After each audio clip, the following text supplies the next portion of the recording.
Restez branchés sur Centras TV, Paris, Bruxelles, Kinshasa, Mokili Mobimba quoi. Donc Centras TV, sans toi, Mawatro.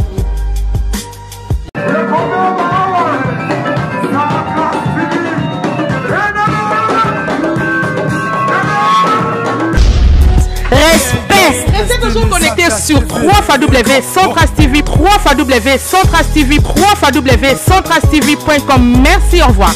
Centras Télévision, toujours au chevet d'actualité. Madame, Messieurs, bonjour, bonsoir. Cela dépend de l'ère à laquelle vous nous regardez à travers le monde. Merci à vous tous qui êtes branchés en ce net moment.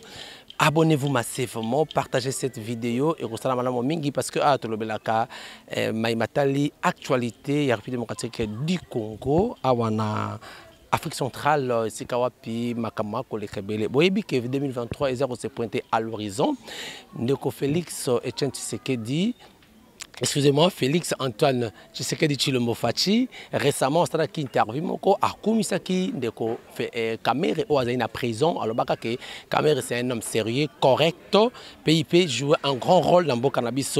Et après, tout le monde libération, Vital Kamere, une libération provisoire par le cours de cassation. Après que peine qui réduite de 20 à 13 ans, même, PCI liberté provisoire. Alors, Néango, les lots de la libération et côté moi makambo et belé.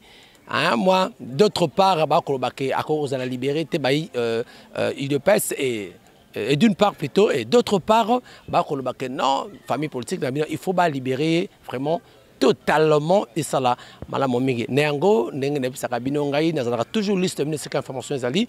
Je suis venu ici tokutana moko yaba il de pèse au babengaka prophète politique fils moko les gardiens du temple les lotos wana matali nyoso wana o itali politique awa na République démocratique du Congo o itali parti na bango parce que il y a kokama mouvement moko babengango ABT armée des bâtisseurs Tshisekedi c'est oyo za na kati ya UDPS toute une nyoso wana est-ce que Ndeko Félix a sacrifié base na ye en faisant sortir Kamere répondre à intérêt politique yaye ou bien Néangwana Toko Tolanda fils mon Koko Nini Oy Akoloba.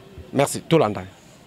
Libre d'avoir répondu à notre invitation pour cette conférence de presse.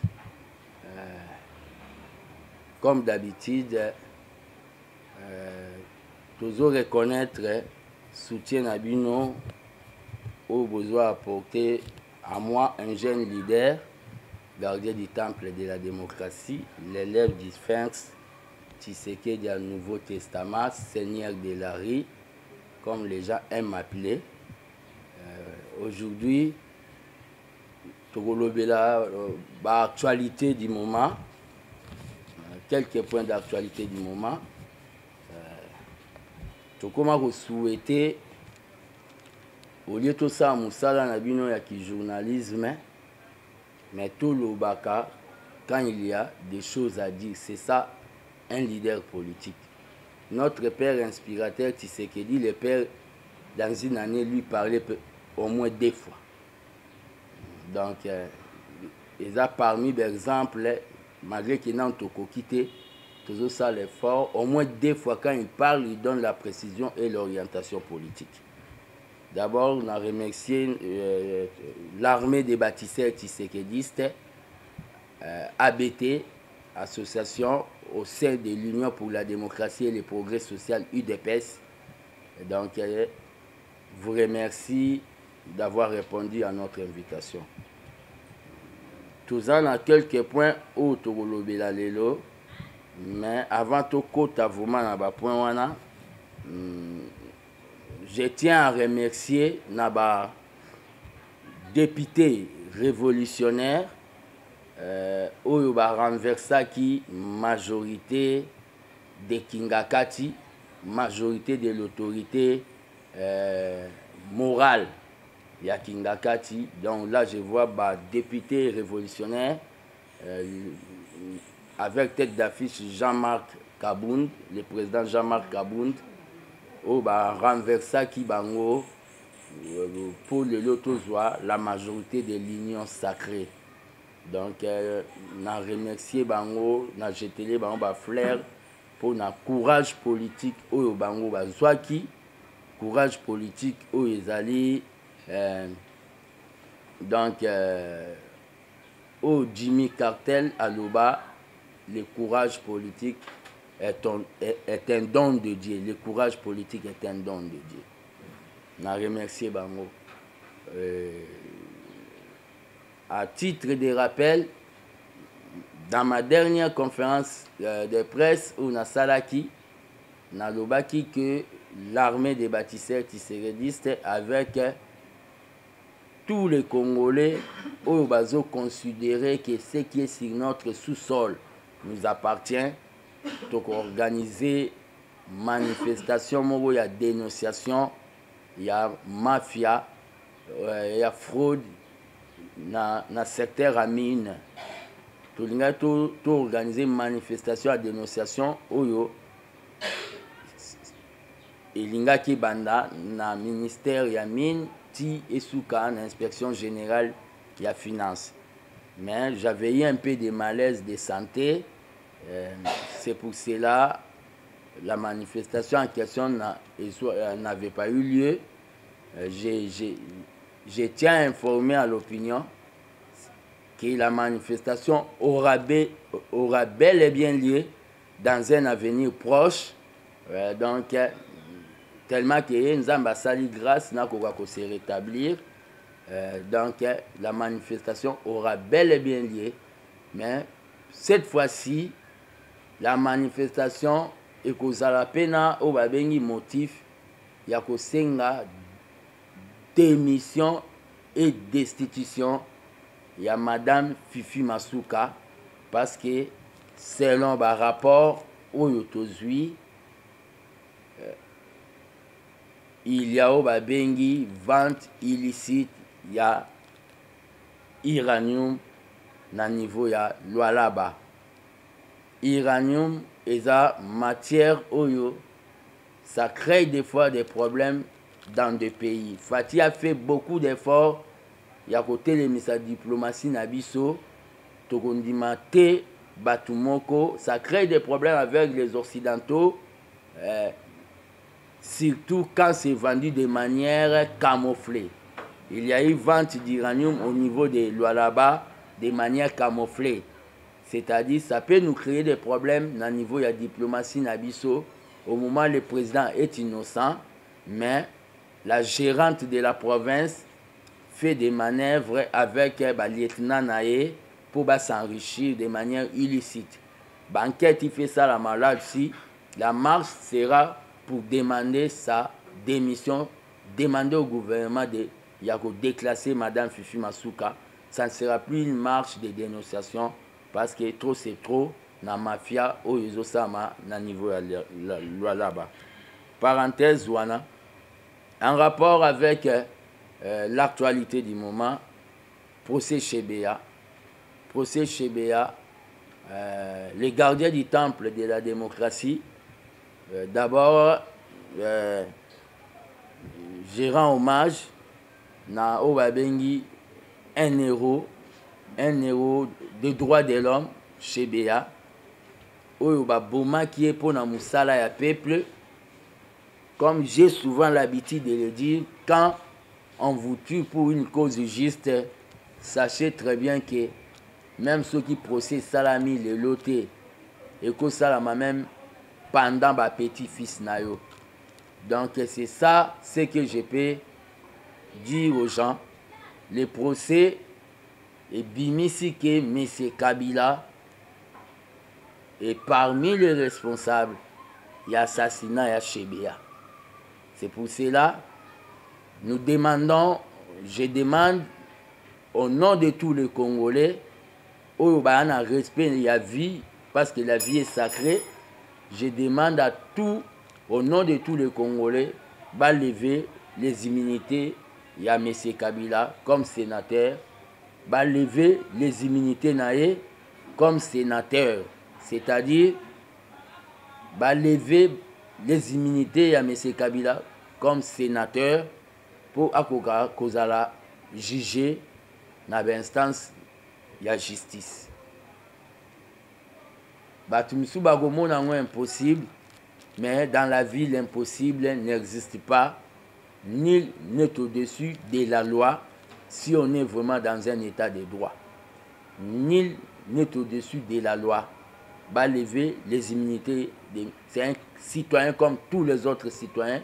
Il n'a pas le sang chocolat, il a le sang rouge comme nous tous. Ça, c'est par rapport au Nachebea. Et M. Kabila, je suis en train de vous dire, au Bomaga Shebea Zalaran Tabate, Tabande Babomaga Babo Sanara, image nae. Mais Moutou Soki Bakati Moutou, Babomiye, image nae, et Kobanda Kozonga même na Baebaye. C'est-à-dire, à tout moment, nous voyons image Yao Babengi Shebea. Et à part ça, procès Shebea, côté Wana, nous demandons, Kabila doit passer, il est responsable, on l'a cité, ça avait traîné, on a eu à condamner Karine pour Rossi, et Kabila, comme lui aussi il est parmi Batu Oyo, parmi les commanditaires Yamakamba Shebea, on doit aussi les condamner. Si on ne les condamne pas aujourd'hui, comme j'ai l'habitude de le dire, le jour que Dieu va me faire grâce, parce que c'est lui qui élève, le jour que Dieu va me faire grâce, je deviens président de la République, je vais activer le dossier pour qu'il soit condamné s'il est vivant. Même s'il est mort, on va le condamner parce que même Moutou va condamner même Moutou na tombo naï. Ça c'est une précision qu'on a donnée. En rapport avec polémique Ezo Salama, il y a libération, il y a M. Vital Kamerhe. Et ça, on dit, et bien, Benginga, vient à libérer, au CPLI, beaucoup de Benginga, lobby. Je devais donner un point de vue là-dessus, pas comme mon vieux, mais un point de vue selon Ndenge Makambo Izalelaka. Ce n'est pas Fati qui a libéré Kabila. Si c'était la décision de Fati de libérer, ce n'est pas Fati qui a libéré Kamerhe, vous allez couper là où j'ai Nassali moi erreur Rwanda. Ce n'est pas Fati qui a libéré Vital Kamerhe. Si c'était la décision de Fati, bah marche et Salamaki, il y a UNC, multiples manifestations avec énergie, bah messe d'action de grâce et consorts, Fati pouvait déjà faire quelque chose là-dessus. Mais c'est la justice née et appréciée qu'à la libération, il y a M. Kamerhe. Ce sont des notions élémentaires, bisoto sala droite, mais ce sont des notions élémentaires au Moutounion Soifaye Bayango.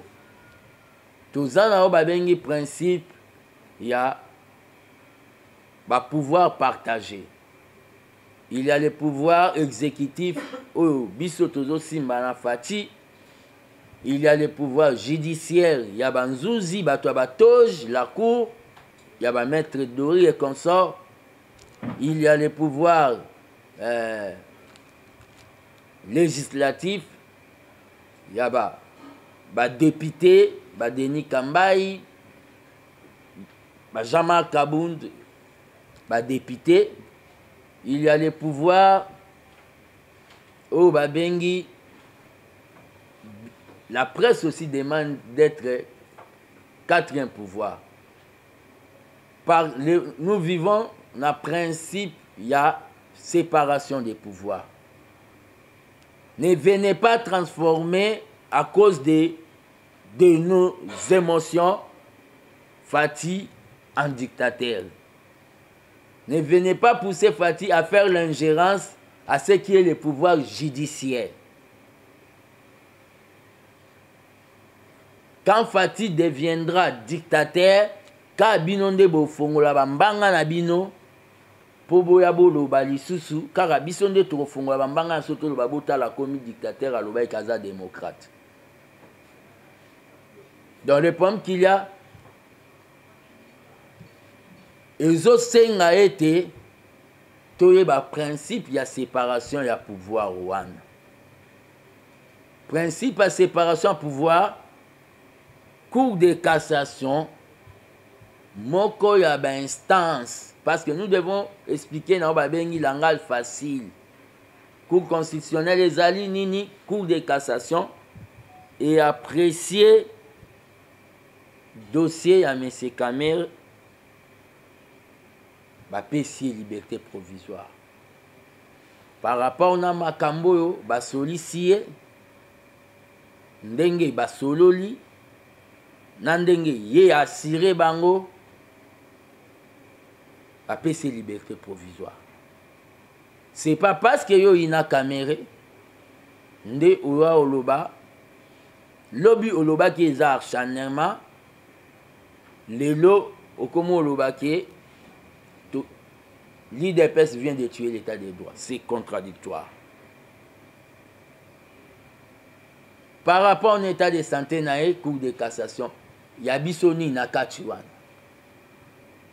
Et il y a d'autres hommes politiques na jalousie au bazanango vis-à-vis à M. Kamere Po baebi ke Kamere c'est un joueur pas comme les autres na ba bengi terrain politique. Ce gars zabango bazwara micro te na wenge ya politique. Na ok na on a ba langage facile. Pour ce Kamere za mingi bakoka te. C'est avec Kamere rassemblement zalara, mais c'est avec Kamere ndebiso tokoma na tike gagna fati vite. Batunisu na mitema na bango ya mabe. Kamere doit être éliminé politiquement sur tous les plans. Azate. Encore au Kenya 2023 pour bango babima neti batike gagna jalousie.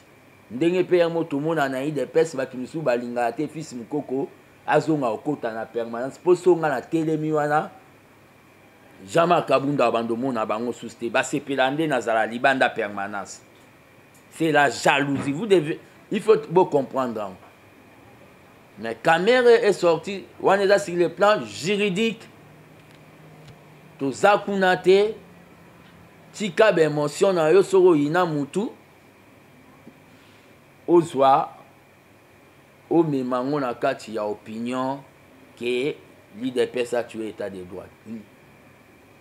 Or que l'IDPS a respecté l'état des droits parce que il y a eu des maintes manifestations où même Madame Anida Bima, mais le président avait dit laisser la justice faire son travail. Et la justice a fait son travail. Je ne vois pas là où on peut nous accuser. Je dois vous expliquer maintenant ce qui s'est fait pour la Kamere.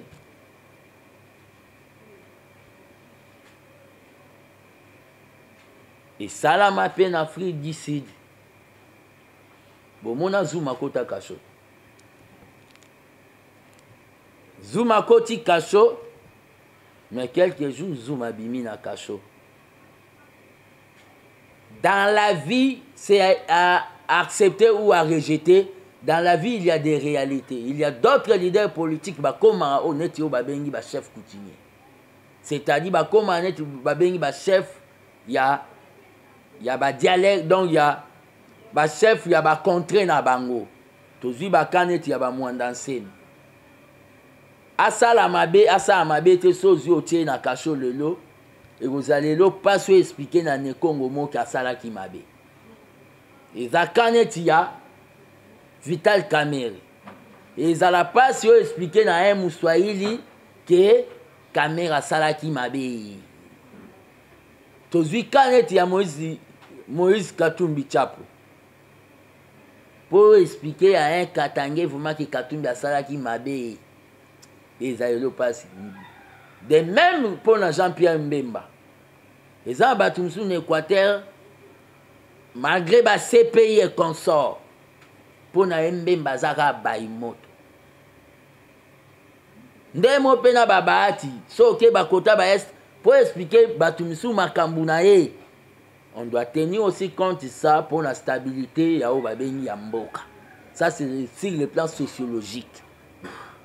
Makambo na loba esenga mutu azala vanda ata na maternelle politique pour à comprendre. On est sur le plan sociologique.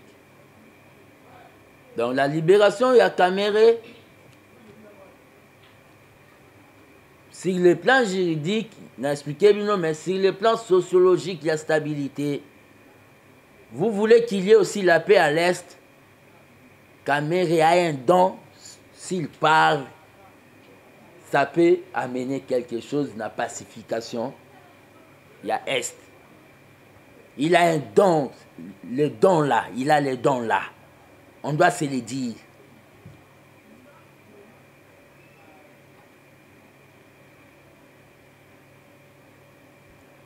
Il a le don par rapport à la problématique et insécurité dans l'Est. Ce qu'a lobby, ce qui va payer mission et pas chef de l'État. On peut tirer quelque chose dans l'Est. Et là, comme nous on a effleuré dans le Bézanine. Libération ya Caméré.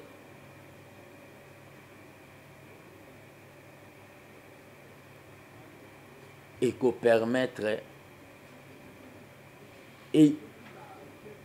permettrait pe na makambo ebele na niveau ya este otolinga kimia ekota. Ça c'est le point de Caméré, on va revenir. Na ngai na sala moi somo lokola natangi kombo ya Mbemba. Nazo remercier madame Eba Zaïba pour na musala oyo azo sala. Ministre afundi bato a cabinet na e pour na mafi. Exemple à suivre. Tous en a besoin de ba ministre au bazo apporter. Tous en a besoin de ba ministre au bazo apporter na gouvernement oyo. Tous en a besoin de ba ministre au bazo apporter netiba Gilwando a commis Makambu. Le Congo est après, donc vision et chef de l'État y a commis yango. Même si le plan littérature mais a commis yango. Tous en a besoin. Et Bazaïba maman, félicitations. Et zola qui savent vraiment au Outan à école. Pour votre information, et Bazaïba Azara secrétaire national, il y a eu des postes chargés à conditions féminines. Na secrétariat général, il y a Dr Pong. Pour votre information. Donc, Aza moi n'a parlé.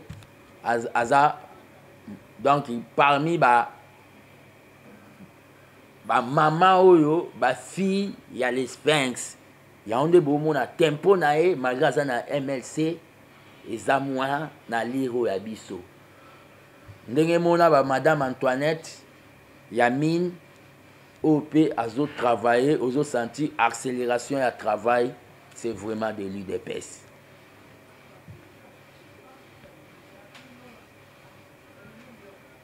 Pour la situation oyo, tozanango,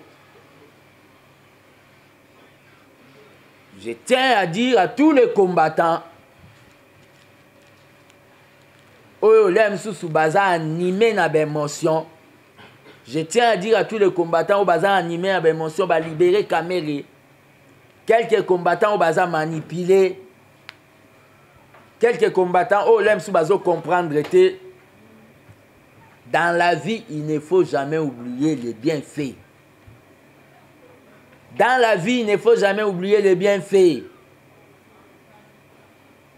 Mbongo soki mbongo Caméré soka zwaka mbongo soki bazwaka mbongo na ba Jamal déjà cour de cassation elandeli makambo wana ba ya ozongisa ngo pa na yote ba ozongisa ngo na justice justice elobi avant d'ana pour l'état de santé na ye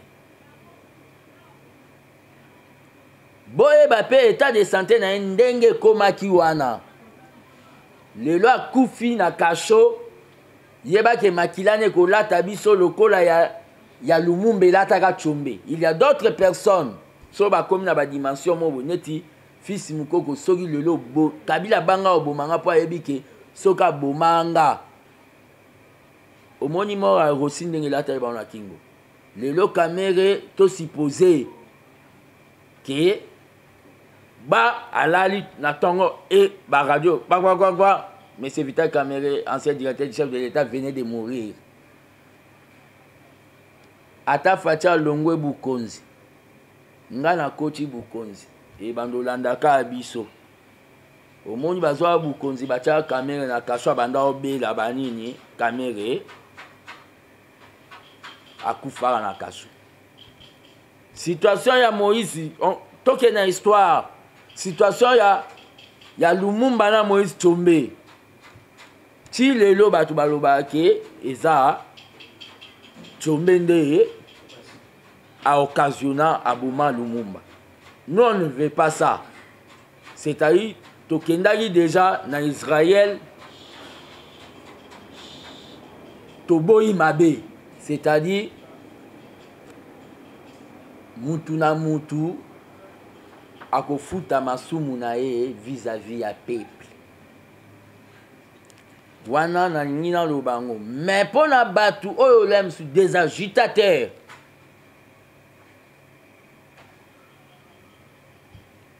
Il ne faut pas oublier les bienfaits. Tout le monde était contre nous. Mais Vital Kamerhe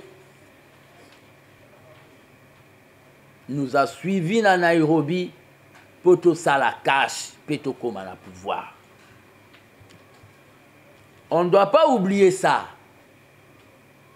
C'est pour cela que vous voyez position, je suis poli vis-à-vis de Vital Kamerhe, poli vis-à-vis de Moïse Katumbi, poli vis-à-vis de Jean-Pierre Mbemba, parce que Vital Kamerhe nous a suivis à Nairobi.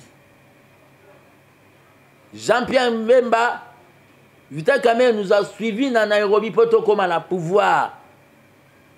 Oh, pour na batumsu baloba ke l'IDPS a kokoma na pouvoir te. Moïse Katumbi et Jean-Pierre Mbemba nous ont donné main fort pour renverser majorité. Oh, banda ko tia biso mal à l'aise, il y a Tantine Janine Mabunda na levier. Kambo et moi. On est obligé d'être poli vis-à-vis. Donc côté wana kutu oh yo lobo lobi, moi je vois celui qui est avec le président, je suis avec. Donc, on ne doit pas oublier que Kamerhe azongaka sima. Ça, je m'adresse aux combattants agitateurs. On ne doit pas oublier que Kamerhe azongaka sima pour Atika Fatia za liboso petoko ma pouvoir. On ne doit pas oublier que tout ça là-bas ba plateforme ebele, ba rassemblement, ba nini, tozwaka pouvoir te mais na casse avec Kamerhe na communication tozwa pouvoir. Ça on ne doit pas l'oublier. C'est-à-dire côté wana na lingaki na sala moi parenthèse wana, c'est pas l'IDPS qui a libéré Kamerhe, les abisoté c'est la justice.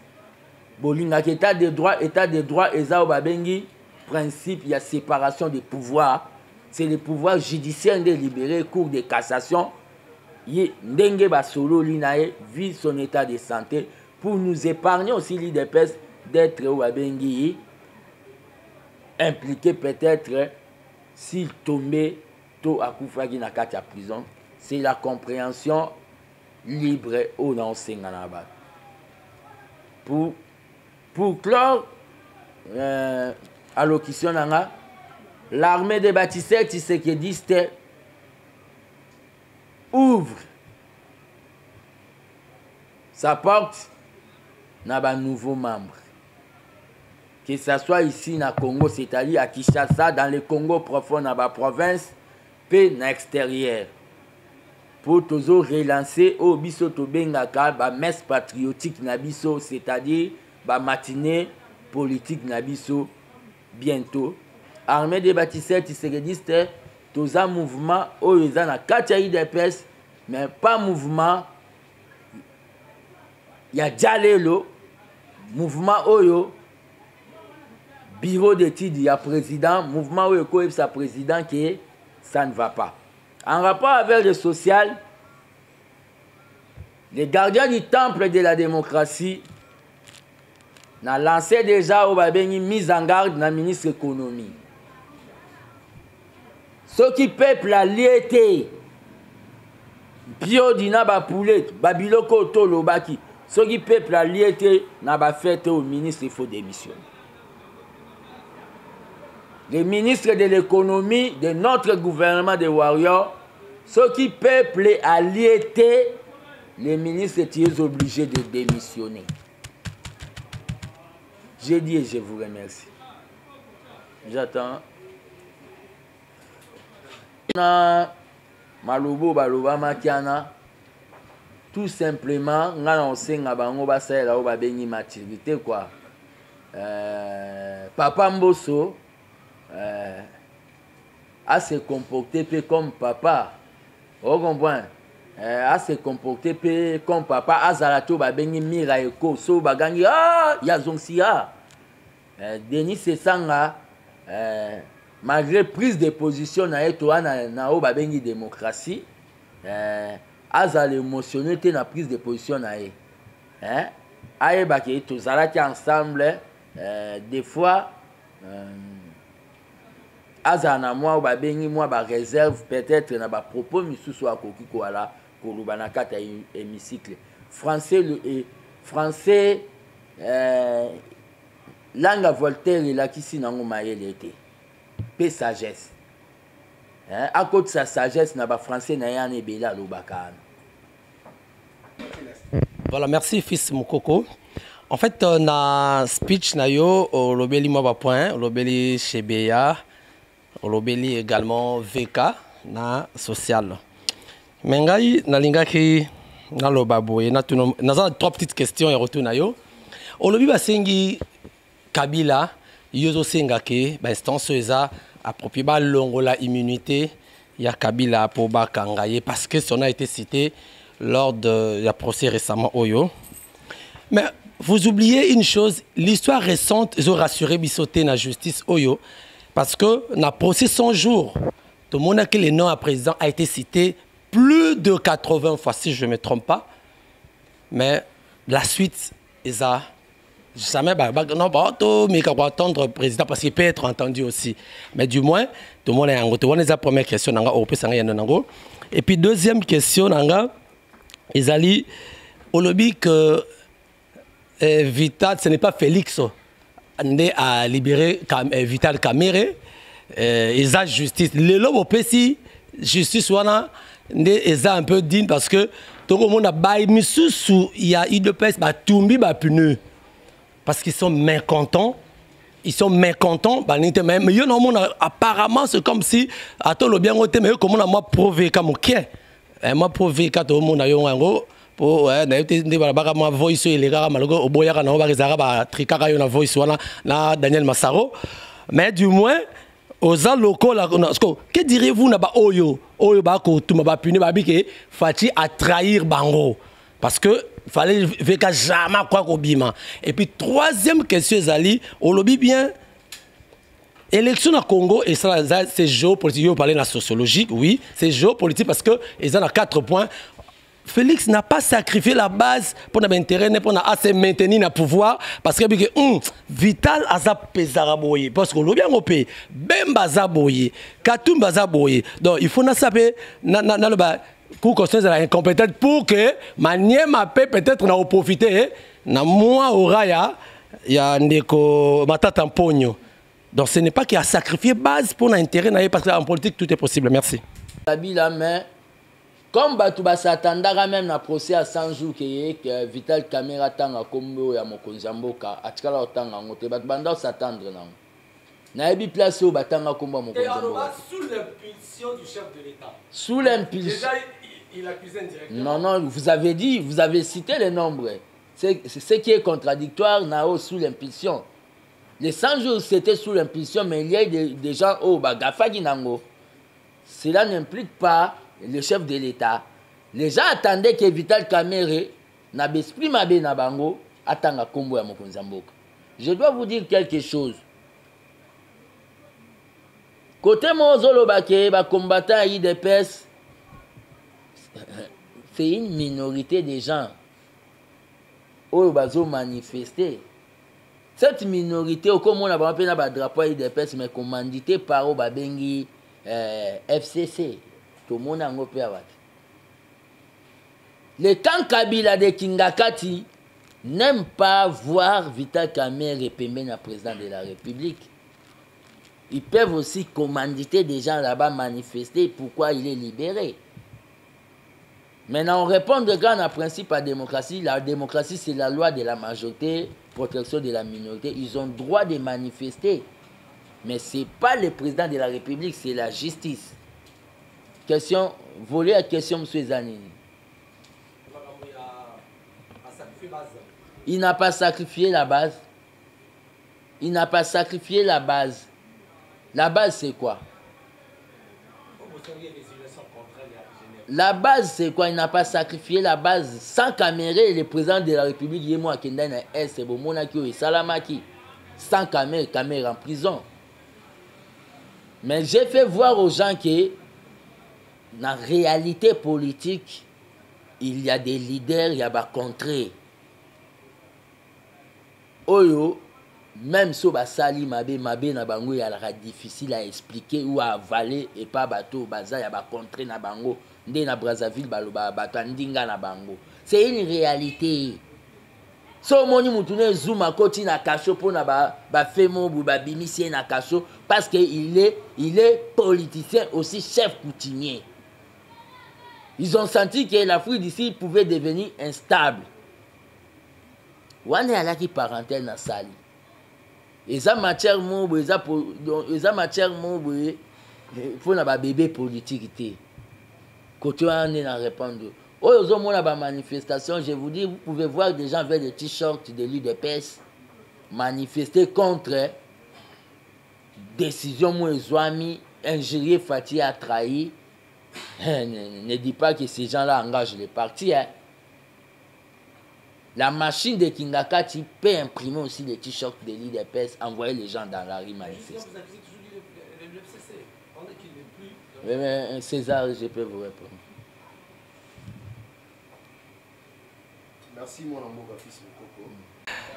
Madame, Messieurs, merci. Nous sommes arrivés à la fin de ces points de presse. Le plaisir a été pour nous de vous montrer le point de presse qu'a tenu notre ami fils Mokoko, le prophète politique Obomoni.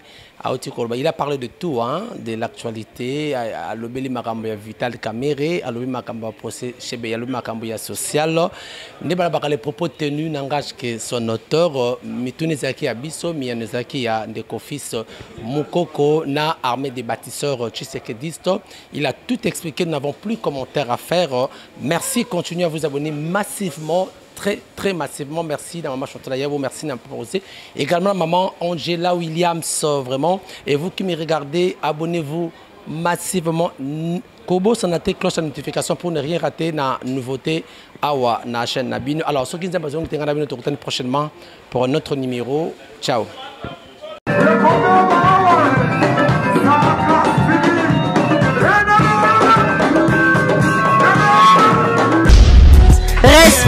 Restez toujours connectés sur www.centrastv, www.centrastv.com. Merci, au revoir.